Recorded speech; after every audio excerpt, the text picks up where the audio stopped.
টালিউডের অন্তর থেকেই খবর এসেছে, এক ছবির চিত্রনাট্য অনুযায়ী পুরুষ চরিত্রটি নারী চরিত্রের পায়ের প্রতি আসক্ত। প্রেয়সীর পায়েই উত্তেজনা অনুভব করে সে, এমন একটি দৃশ্যের অভিনয় চলছিল।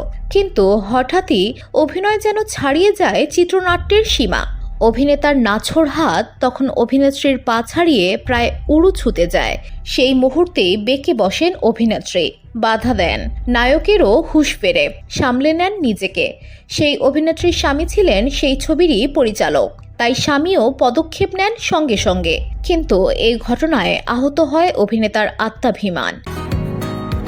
বসুন্ধরা, উত্তরা, বনশ্রী, কুড়িল ও বাড্ডা সহ রাজধানীর বিভিন্ন স্থানে অভিজাত ও অত্যাধুনিক মানের ফ্ল্যাট কেনার এক নির্ভরযোগ্য প্রতিষ্ঠান প্লেজেন্ট প্রপার্টিজ লিমিটেড।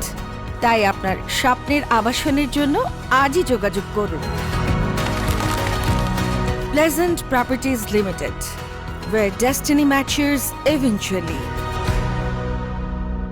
সেই অভিনেতা অপমানিত হয়ে ক্ষণিকের জন্য থেমে যান। সকলেই যখন ভাবছেন বিষয়টি মিটে গেছে, তখনই ঘটে অন্য একটি ঘটনা। মনের মধ্যে পুষে রাখা রাগ প্রকাশ করে ফেলেন অভিনেতা, তাও সেই চিত্রনাট্যের সহায়তায়। অভিনেতা যেন খুব সুযোগ সন্ধানী ছিলেন তখন। পরের দিনের শুটিংয়ে চিত্রনাট্য অনুযায়ী ক্যামেরাবন্দী হওয়ার কথা এক হিংস্র দৃশ্যে। এই সুযোগ হাতছাড়া করতে চাননি সেই অভিনেতা।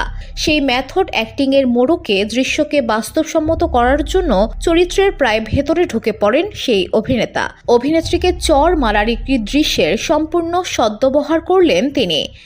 ক্যামেরা চলাকালীন এমন জোরে চর কষান অভিনেত্রীর গালে যে হতভম্ব হয়ে যান সকলেই। এই অভিনেত্রীকে পর্দায় সকলেই চেনেন খল চরিত্রের জন্য, অথচ তার সঙ্গে এমন ঘটনায় খানিকক্ষণ চুপ করে যান অভিনেত্রী। ঘণ্টা তিনেক বন্ধ করে দেওয়া হয় শুটিং। অবশ্য পরে কাজটি নির্বিঘ্নে হয়েছে। জানা গেছে নিজেদের পেশাদারিত্ব বজায় রেখে দুজনেই কাজ শেষ করেছেন।